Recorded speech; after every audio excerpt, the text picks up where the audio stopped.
नमस्कार दोस्तों, मैं राजकुमार मौर्य प्रखर इंडिया यूट्यूब मंच पे आपका स्वागत है। झारखंड और महाराष्ट्र के विधानसभा के चुनाव का रिजल्ट आ गया। झारखंड में इंडिया गठबंधन की सरकार बनी प्रचंड बहुमत के साथ, और वहीं पर महाराष्ट्र जहां पर 288 सीटें आती हैं, जहां पर ऐसा लग रहा था, ऐसा एग्जिट पोल में भी देखने को मिल रहा था कि कांटे की टक्कर है, वहां पर सरकार बनती है एनडीए की, महायुति की।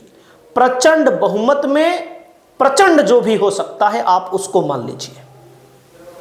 अब जब से सरकार बनी है, जब से रिजल्ट आया है, जो कांग्रेस के नेता हैं, एनसीपी शरद पवार के नेता हैं और वहीं पर उद्धव ठाकरे के नेता हैं, बयान दे रहे हैं कि हम इस रिजल्ट को नहीं मानते, हम इस परिणाम को नहीं मानते।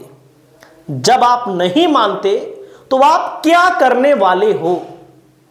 आपने देखा था लोकसभा के चुनाव में जो पार्टी कांग्रेस थी, कांग्रेस की बात, जिसके 13 सांसद जीतकर आए थे, उसके मात्र 16 विधायक बने, जो एक शर्मनाक प्रदर्शन है, शर्मनाक प्रदर्शन।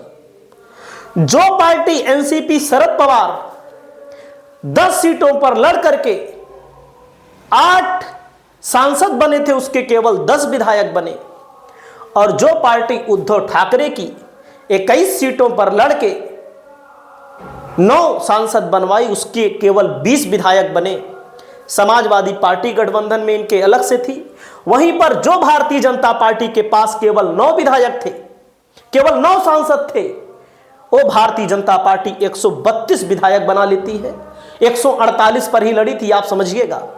शिवसेना शिंदे के 7 सांसद थे, 57 विधायक बन गए। एनसीपी के केवल 1 सांसद थे, और कितने विधायक बन गए? 41। अब कांग्रेस पार्टी वालों का कहना है कि हम इस रिजल्ट को नहीं मानते, ये जनादेश नहीं है, एक चुनाव आयोग का जनादेश है। चलो ठीक है, चुनाव आयोग तो बीजेपी के पक्ष में खुली बैटिंग कर ही रहा है, आप सब जानते हैं। लेकिन जब चुनाव का परिणाम आता है, 1-2 दिन ये लोग बयानबाजी कर देते हैं, ईवीएम को लेकर बयानबाजी कर देते हैं। जहां पर जीत जाते हैं वहां ईवीएम की कमी नहीं मानी जाती। जैसा कि मैं बार बार कहता हूं, जैसे झारखंड में जीते हैं तो झारखंड में ईवीएम का दोष कोई नहीं दे रहा है। चलो मैं मानता हूं कि झारखंड में हेमंत सोरेन की सरकार थी, जहां पर राज्य सरकारें होती हैं वहां पर घपलेबाजी करना दूसरों की होती हैं, तो केंद्र और राज्य की जहां सरकारें होती हैं, डबल इंजन की सरकारें होती हैं, तो लोग कमेंट कर रहे हैं कि बीजेपी ने मशीन ही बदल ली।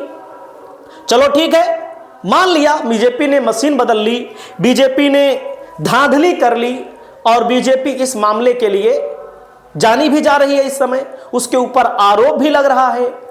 लेकिन क्या कर रहे हैं कांग्रेस के नेता, क्या कर रहे हैं उद्धव ठाकरे के नेता, क्या कर रहे हैं अखिलेश यादव, क्या कर रहे हैं ममता बनर्जी? ईवीएम के खिलाफ इतना हल्ला बोला जाता है, लेकिन ईवीएम के खिलाफ आपने कभी देखा सड़क पर उतरते हुए इन लोगों को? क्या आपने देखा ईवीएम के खिलाफ न्यायालय में जाते हुए इन लोगों को? सामाजिक संगठन लड़ रहे हैं। आप उत्तर प्रदेश के भानु प्रताप सिंह, मेरठ के जो सपा के प्रत्याशी थे जिनको टिकट मिला था, उनको लड़ते हुए आपने देखा होगा। ऐसे तमाम लोग ईवीएम के खिलाफ बोल रहे हैं, लेकिन जो बड़े नेता हैं वे शांत बैठे रहते हैं। वो ईवीएम को लेकर के बयानबाजी तो जारी कर देते हैं, लेकिन उसके खिलाफ कुछ करते नहीं हैं। जैसे जो रिजल्ट आया है, भाई रिजल्ट जो आया है, यहां पर कांग्रेस के 16 विधायक बने हैं। कांग्रेस क्या यह काम करना चाहेगी कि अपने 16 विधायकों को इस्तीफा दिलवा दे? भाई उद्धव ठाकरे भी यही कह रहे हैं, घोटाला हुआ है, मैं मान रहा हूं घोटाला हुआ है, चलो ठीक है इस्तीफा दिलवा दे। कुल मिलाकर के 56-58 विधायक यहां पर बन रहे हैं। भाई 30-10 46 2 48 विधायक यहां इनके पार्टी के दो, मतलब सपा को मिलाकर बन रहे हैं। तो ऐसे में जब भाई भारतीय जनता पार्टी धांधली कर रही है। भारतीय जनता पार्टी पूरा का पूरा एरिया जीत रही है, जो आप देख सकते हैं पूरा का पूरा एरिया जीत ले रही है। जहां जहां रिजल्ट आता है, जहां जहां हारते हैं, वहां ईवीएम का दोष देते हैं। अगर आपको कोई शिकायत है, अगर किसी भी पार्टी को, किसी भी कैंडिडेट को कोई शिकायत है, तो 45 दिन के अंदर कार्यवाही कर सकता है, याचिका डाल सकता है। ये लोग दोष तो दे देते हैं, लेकिन उसके खिलाफ उतरते हुए आपने कभी नहीं देखा होगा। अगर बीजेपी ने धांधली की है, बीजेपी ने धांधली से चुनाव जीता है, तो इनके जो विधायक हैं, इन विधायकों को भी इस्तीफा दे देना चाहिए। क्योंकि जैसे अब इतना बड़े राज्य में कोई विधायक ही नहीं बचा, क्या बचा? 46 क्या होता है 288 में, आप समझिए। तो इन लोगों को क्या करेंगे भाई? इसमें से विधायक क्या करेंगे?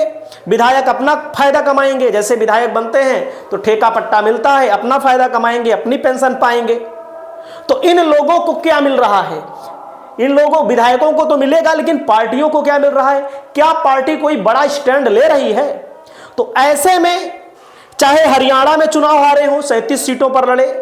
हालांकि हरियाणा और महाराष्ट्र में अंतर था। हरियाणा में लोकसभा के चुनाव में 50-50 का मुकाबला था। मैं बार बार कह रहा था 50-50 का मुकाबला है। और महाराष्ट्र के अंदर भी 50 क्या, बहुत आगे थी, लगभग दुगने अंतर से इंडिया गठबंधन यहां पर आगे था। हारे हैं। इस हार को लेकर के समीक्षा भी हो रही है, तमाम लोग आरोप भी लगा रहे हैं, तमाम ऐसे कैंडिडेट भी आरोप लगा रहे हैं कि जहां मैंने खुद का वोट डाला, वहां हमको हमारा ही वोट नहीं मिला, हमको हमारे परिवार का ही वोट नहीं मिला। इस मामले को लेकर संजय राउत ने क्या कहा है, सुनिएगा।